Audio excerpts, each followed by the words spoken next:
Selamat sore Bu Anti, nama saya Puspita Sarikarta, kelas 11 HKL 4, nomor absen 24.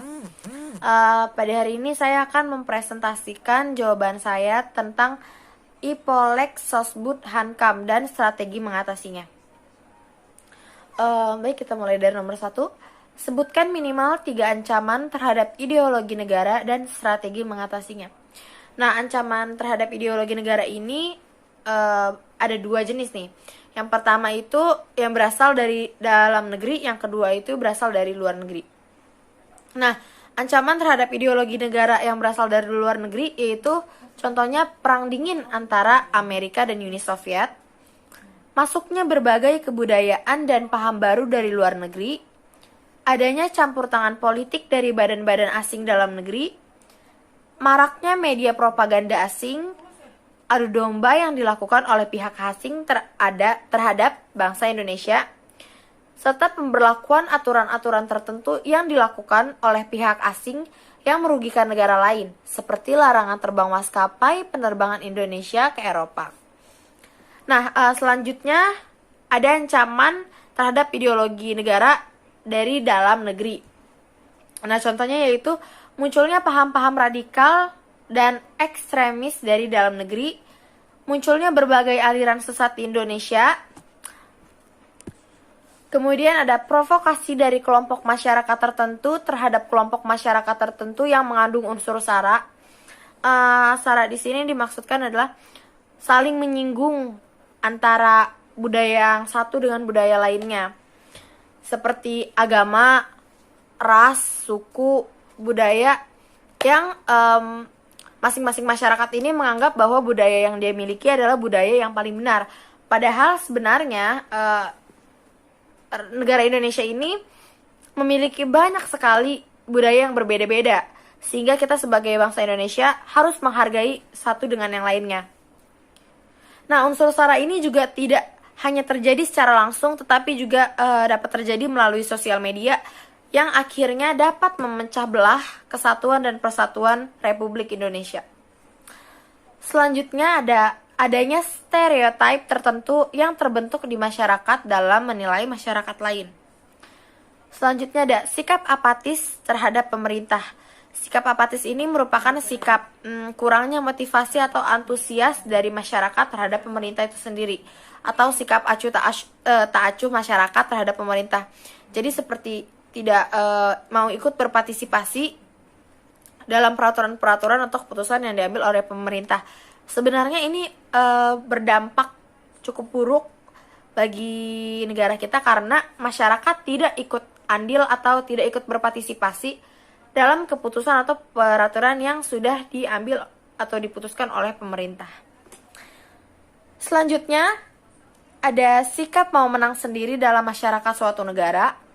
Lalu kurangnya kecintaan terhadap produk dalam negeri, seperti yang kita ketahui saat ini, produk asing lebih unggul daripada produk dalam negeri. Karena memang terkena dampak globalisasi juga, sehingga sekarang masyarakat zaman ini lebih menyukai produk asing daripada produk lokal. Kemudian ada pemberontakan Partai Komunis Indonesia atau PKI, yang puncak-puncaknya itu terjadi sekitar tahun 1965. Nah, di samping ancaman-ancaman terhadap ideologi tersebut, kita juga punya strategi untuk mengatasinya. Salah satu strateginya yaitu memahami lebih dalam arti penting Pancasila sebagai ideologi negara.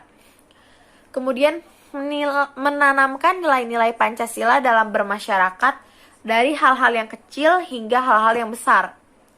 Kemudian meningkatkan ketahanan masyarakat dalam menghadapi usaha pemecah belahan dari luar.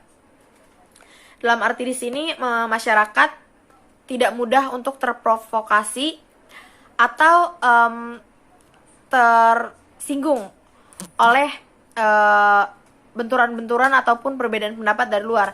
Yang dalam arti kita harus saling menghargai budaya yang berbeda dalam Indonesia ini, karena memang Indonesia sekali lagi ditegaskan memiliki banyak sekali budaya, suku, agama, dan ras. Karena negara Indonesia ini juga merupakan negara kesatuan Republik Indonesia yang memiliki beragam suku dan budaya masing-masing. Kemudian kita bisa menumpas setiap gerakan separatis secara tegas. Kemudian menyebarkan dan memasyarakatkan wawasan kebangsaan dan implementasi dalam butir-butir Pancasila dalam rangka melestarikan dan menanamkan kesetiaan kepada ideologi bangsa. Kemudian soal nomor 2, sebutkan minimal 3 ancaman terhadap politik dan strategi mengatasinya. Oke. Sama seperti ancaman ideologi, ancaman terhadap bidang politik ini juga memiliki 2 faktor. Yang pertama itu berasal dari dalam negeri, yang kedua berasal dari luar negeri. Nah, yang dari dalam negeri sendiri itu contohnya korupsi, kolusi, dan nepotisme, konflik SARA yang dikaitkan dengan politik, penurunan paksa pemerintahan, isu-isu politik, pelanggaran HAM, kebijakan pemerintah yang tidak sesuai dengan kebutuhan masyarakat, dan juga kurangnya supremasi hukum. Kemudian contoh ancaman terhadap politik dari luar negeri yaitu terorisme, negara lain yang ikut campur tentang masalah internal bangsa Indonesia, dan juga menghindari ancaman politik. Di samping itu juga kita memiliki strategi yang dapat kita lakukan untuk mengatasi ancaman di bidang politik tersebut. Salah satunya yaitu mengembangkan demokrasi politik, mengaktifkan masyarakat sipil dalam arena politik, memperkuat kepercayaan masyarakat dengan menegakkan pemerintahan yang bersih dan wibawa, dalam arti tidak korupsi, dan pemerintah mampu meyakinkan bangsa Indonesia tentang keadilan pemerintahan tersebut dan kualitas pemerintahan tersebut. Jadi tidak semena-mena terhadap rakyatnya dan peduli terhadap rakyatnya. Kemudian memperkuat posisi Indonesia dalam kancah politik internasional dan mengembangkan sistem politik nasional yang berkedudukan rakyat demokratis dan terbuka. Jadi di pemerintahan ini semuanya terbuka, rakyat tahu, dan tidak ada yang ditutupi. Jadi apapun yang sedang dilakukan oleh pemerintah, rakyat harus tahu gitu ya. Atau juga disebut dengan transparan. Nah, selanjutnya nomor 3 yaitu sebutkan minimal 3 ancaman terhadap ekonomi dan strategi mengatasinya. Nah, ancaman terhadap ekonomi negara yaitu contohnya lebih menyukai barang impor daripada barang dalam negeri. Kemudian inflasi sehingga harga pasar menjadi relatif lebih tinggi atau lebih mahal. Dan kelangkaan bahan bakar minyak. Nah, strategi untuk mengatasi ancaman terhadap ekonomi ini yaitu kita dapat meningkatkan kualitas produk dalam negeri dan berusaha menghargai produk yang ada di dalam negeri. Karena banyak masyarakat beranggapan bahwa kualitas produk asing atau dari luar negeri itu lebih berkualitas daripada produk lokal. Sehingga kita sebagai bangsa Indonesia harus meningkatkan produk dalam negeri lagi supaya tidak kalah saing dengan produk asing. Dan juga kita harus menghargai produk dalam negeri itu sendiri. Seperti itu. Kemudian pemerintahan bisa membuat kebijakan yang dapat membantu penurunan inflasi. Selanjutnya, menghemat pemakaian bahan bakar minyak. Nah, kita dapat menghemat pemakaian bahan bakar minyak ini dengan cara menggunakan transportasi umum, jadi tidak membawa ataupun menumpangi kendaraan pribadi. Karena rakyat Indonesia ini sangatlah banyak gitu ya. Jika setiap orang membawa kendaraan pribadi masing-masing setiap harinya, maka jalanan itu akan penuh. Bensin pun, bahan bakar itu pasti akan pemakaiannya tuh meningkat cukup drastis seperti itu. Tapi kalau misalnya kita atau banyak masyarakat lainnya yang menggunakan transportasi umum, otomatis bahan bakar yang digunakan juga semakin lebih irit dan relatif lebih kecil. Selanjutnya nomor 4 yaitu sebutkan minimal 3 ancaman terhadap sosial budaya dan cara mengatasinya.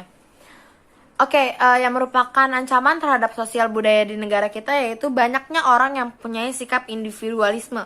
Dalam arti masyarakat ini tidak mudah bergaul ataupun tidak suka bergaul dengan masyarakat lainnya atau menutup diri. Dan merasa jika dia mampu hidup sendiri tanpa adanya orang lain. Nah, oke. Sikap individualisme ini bisa diartikan juga sebagai sikap yang tidak atau kurang peduli terhadap lingkungan luar ataupun lingkungan sekitarnya.